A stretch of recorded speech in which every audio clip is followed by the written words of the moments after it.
By now, you've probably seen the news, but Claude Sonnet 4.5 was just released, and with it, we have a handful of new updates, including the 2.0 bump for Claude Code. We have a native VS Code extension. We have a handful of new slash commands in Claude Code, and a lot of other nice improvements across the whole platform, including the Claude Code SDK, memory editing. But in this video, I wanted to try out some of the specific updates and improvements to Claude Code 2.0. First, I wanted to read through the article here. They added checkpoints, which is definitely something that has been requested a lot. You might be familiar with checkpoints from Cursor or other agentic editors, and now it is in Claude Code as well, and we'll check that out in this video.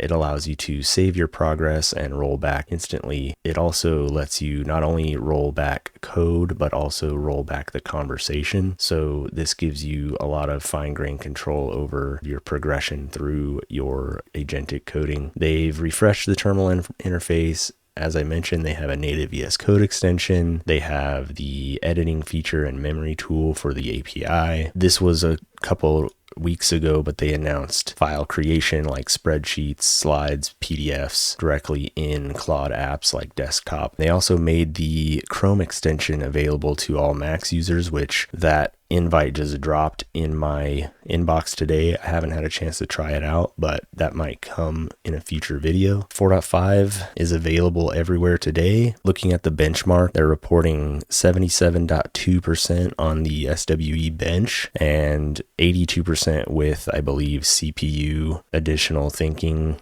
Interestingly, 7.2, it is 4.5% better than their previous model, Sonnet 4. And I'm super excited for this update because I've always been using Sonnet 4 for my coding, even though Opus has been out for a while. I just find that Sonnet is better. So I'm looking forward to trying Sonnet 4.5 going forward. Let's go ahead and dive right into Claude Code 2.0.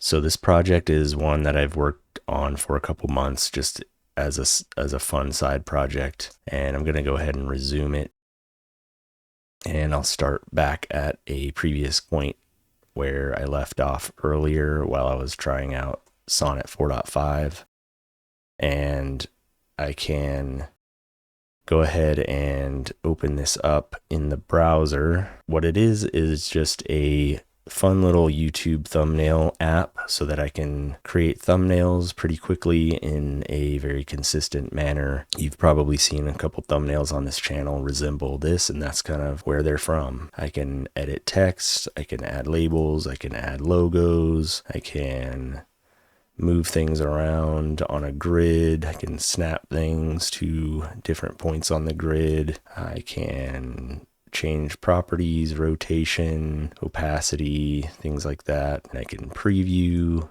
see what that thumbnail is going to look like at various sizes. And then ultimately I can download that thumbnail and use it on a video. The thing that I really want to try is the checkpoints feature. So just as a sort of small demo of that, I will prompt Claude to make a small change. So let's change the color of the preview and download buttons.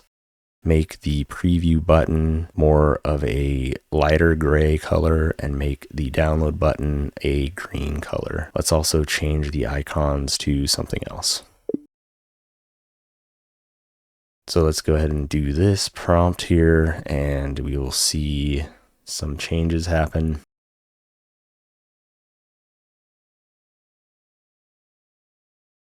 All right, so it's reading through the project. It's trying to find out where it can edit these styles that I've requested. So it's found where it needs to do that, and I'll auto accept changing those styles.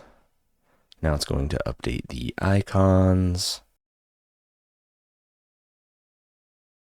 Done. Updated the button colors and the icons. So let's flip over to the browser again, and there's those updates. Now it's green and it's lighter gray with a different icon.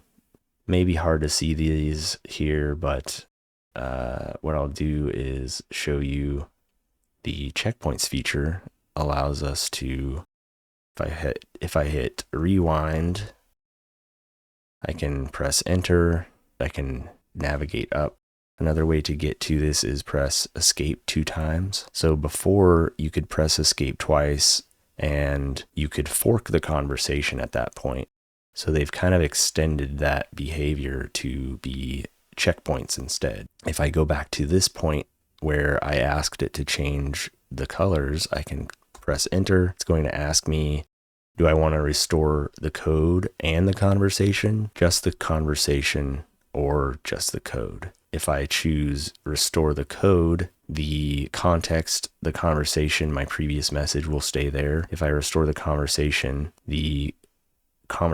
will be forked, and which is, I believe, the same behavior as before Claude Code 2.0. And if I restore both, then the conversation will be forked back and the code will be restored. So I'll do restore code and it'll rewind it. So now you can see the conversation is still there, but if I go back, now those changes have been reverted back out to what they were before. The way that I've been using this is I still use git for everything, and I periodically will commit. I have a / command that will break apart changes into logical commits. So I still heavily use git, and that's what the Claude post from earlier actually recommends. So checkpoint's definitely not a replacement for git, but it will help if Claude goes off into a different direction that you didn't want and you want to quickly just change or revert that set of changes that it just made. Definitely really, really useful for that. And then using git to sort of be the, pristine change set, committing this to git because it's a solid change that I want to keep permanently and push up to version control. So that was the biggest thing that I wanted to look at with Claude Code 2.0. There's definitely other things. For example, the usage / command got an update. You can actually see where you are in your limits. One more that maybe this already existed, but I just noticed it today, was export, where you can copy the conversation to your clipboard or save it to a file. So if you save it, then you've got the conversation. You can export that all out, and maybe you want to paste that into a different agentic tool or whatever the case may be. You can do that. Overall, I think this is a really nice update. If you made it this far, thanks for watching the video. Like it if you found it useful. Consider subscribing if you'd like to see more content like this. And in the future, I'll be exploring Cloudflare, building and deploying single page applications, static sites, and other applications. If you think that would be something useful for you, stay tuned, and I will see you in the next video. Thanks.